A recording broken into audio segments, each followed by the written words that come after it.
scary Peppa Pig episode that never made it on TV. The school bell rang as usual that Tuesday morning, but something felt different when Peppa arrived at the playgroup. The building looked exactly the same from the outside, with its bright yellow walls and cheerful red roof. But there was an unusual silence hanging in the air. Even the birds seemed to have stopped singing. Peppa walked through the familiar blue doors and into the classroom where Madame Gazelle usually greeted everyone with her warm smile. But today, Madame Gazelle was standing perfectly still at the front of the class, facing the blackboard. Her back was turned to the children, and she hadn't moved or spoken since Peppa entered. One by one, Peppa's friends began to arrive. Susie Sheep bounced in as energetic as ever, followed by Pedro Pony, Rebecca Rabbit, and all the others. But as each child took their seat, they too became perfectly still and quiet. They sat with their hands folded neatly on their desks, staring straight ahead with expressions that seemed somehow empty. Peppa tried to talk to Susie, her best friend, but Susie didn't respond. She just continued staring forward with a blank smile that never changed. When Peppa waved her hand in front of Susie's face, there was no reaction at all. It was as if Susie couldn't see or hear her anymore. The classroom felt colder than usual, and Peppa noticed that the colorful drawings that normally decorated the walls had changed.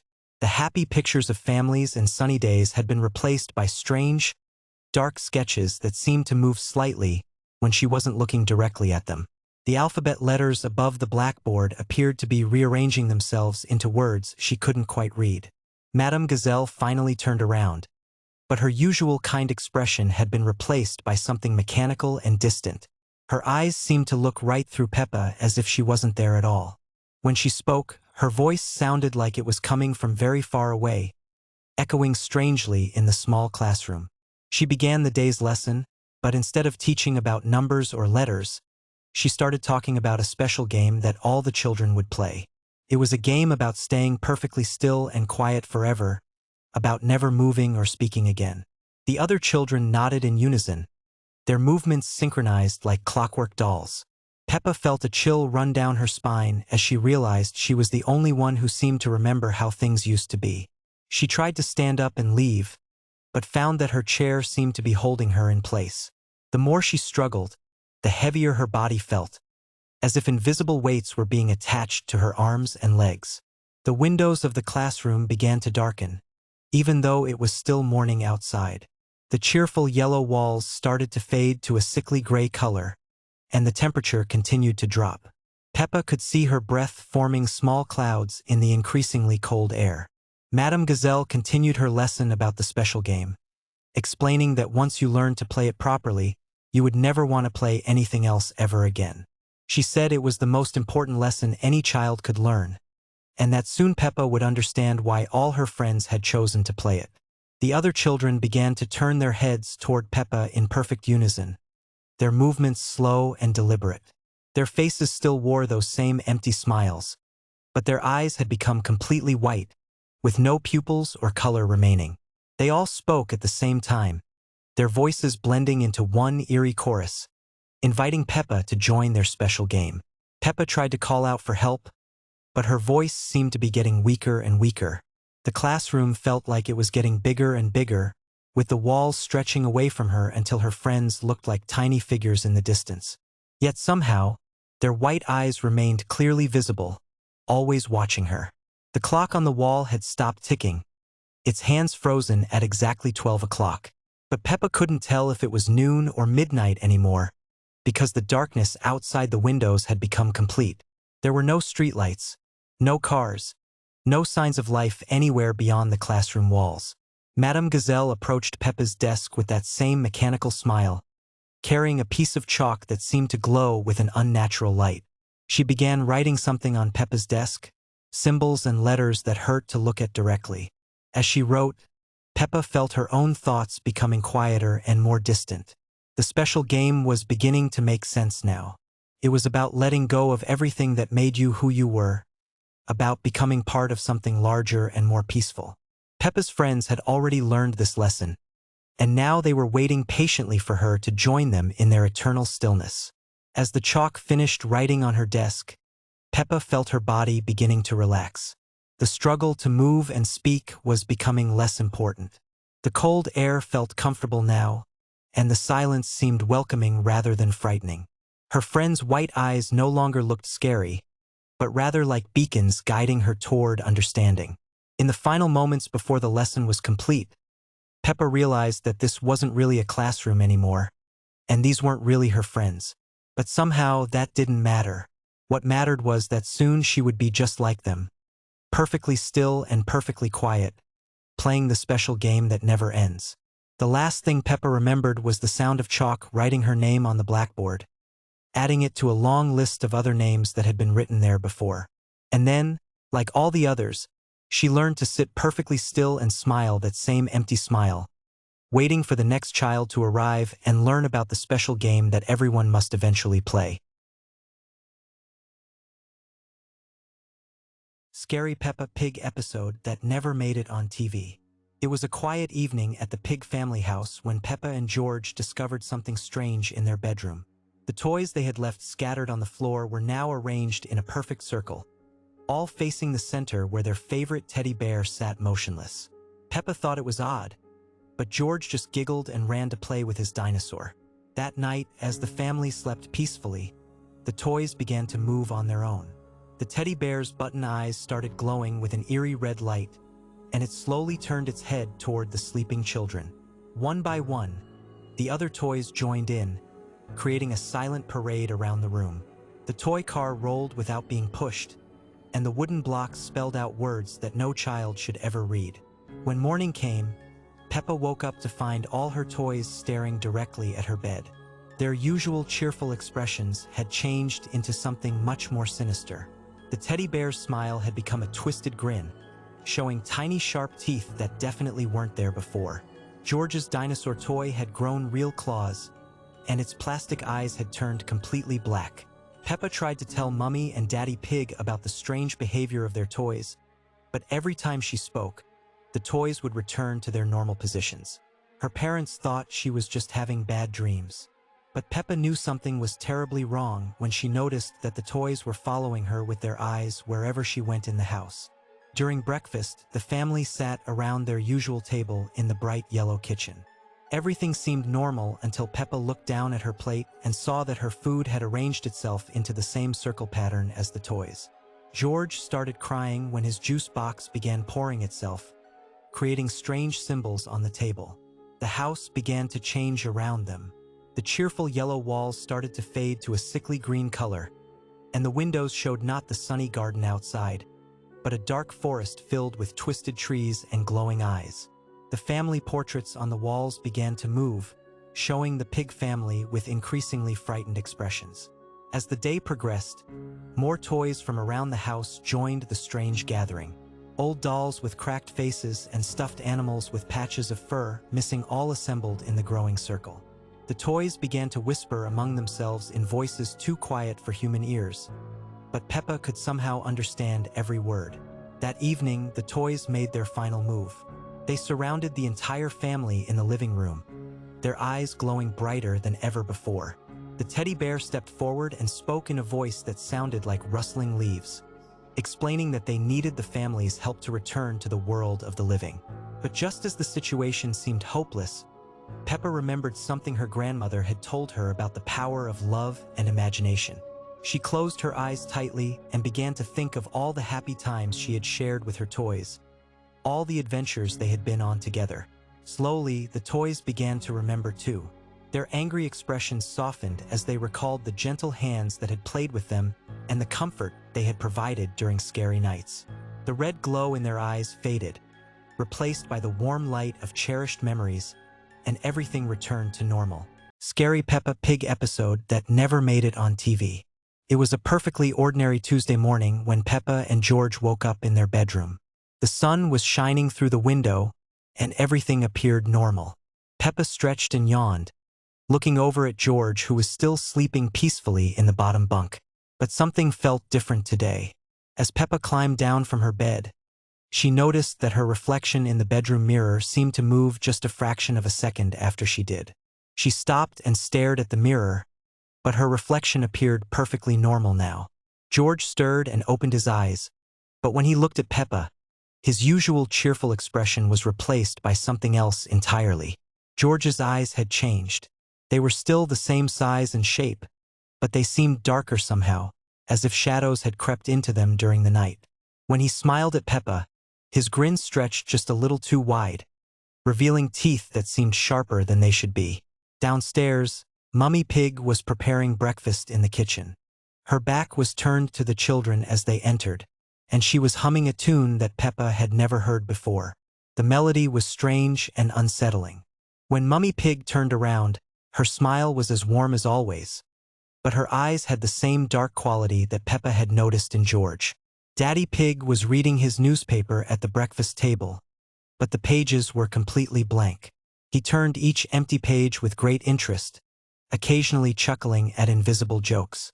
When Peppa pointed this out, Daddy Pig looked at her with confusion and insisted that he was reading the most fascinating article. The house itself began to feel different as the morning progressed.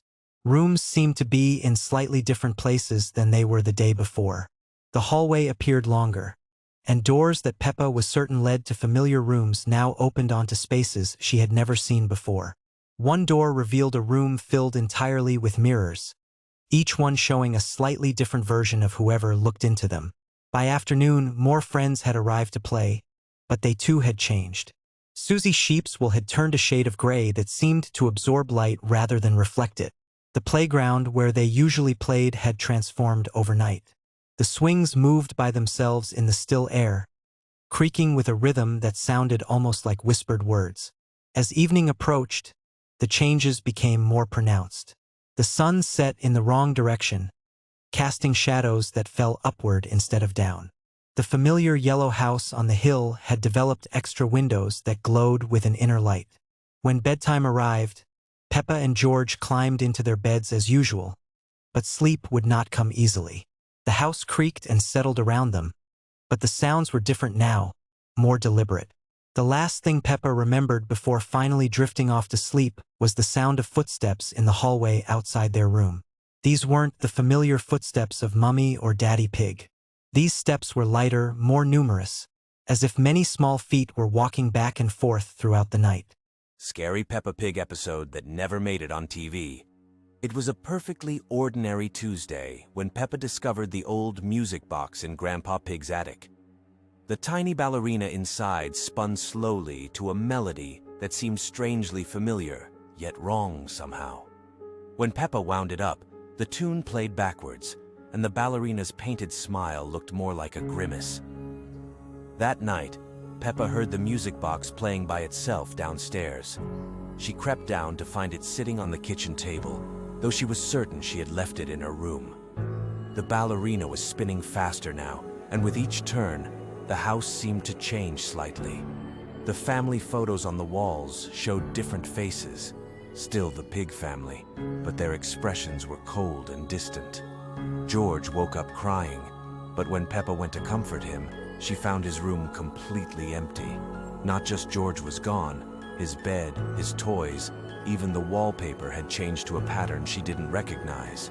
When she called for Mummy and Daddy, their voices answered from somewhere far away, as if they were calling from the bottom of a deep well. The music box melody grew louder, echoing through the house from every room at once. Peppa followed the sound, but each door she opened led to a room that shouldn't exist. A library filled with books that had no words, just blank pages that rustled like whispers. A dining room where the table was set for a family of shadows. The other Peppa in the mirror began to move independently, pressing her hands against the glass from the inside. She mouthed words that Peppa couldn't hear, but somehow understood. "Let me out, and I'll let you in." The music box tune reached a crescendo, and suddenly every mirror in the house showed the same scene. Dozens of other Peppas, all pressing against the glass, all wanting to trade places. Peppa realized that the music box wasn't just playing a tune.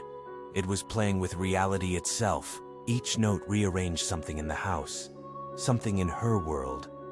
The ballerina wasn't dancing. She was conducting an orchestra of impossibilities. And with each spin, the barrier between Peppa's world and the mirror world grew thinner. When morning came, Mummy Pig found Peppa standing in front of the hallway mirror, perfectly still. She was smiling, but it was a smile that didn't quite reach her eyes. The music box sat silent on the table, its ballerina frozen mid-spin. And if you looked very carefully at any mirror in the house, you might catch a glimpse of another little pig, pressing her hands against the glass, trying desperately to get back home. Scary Peppa Pig episode that never made it on TV. It was a rainy evening when Peppa and George discovered something strange in their attic.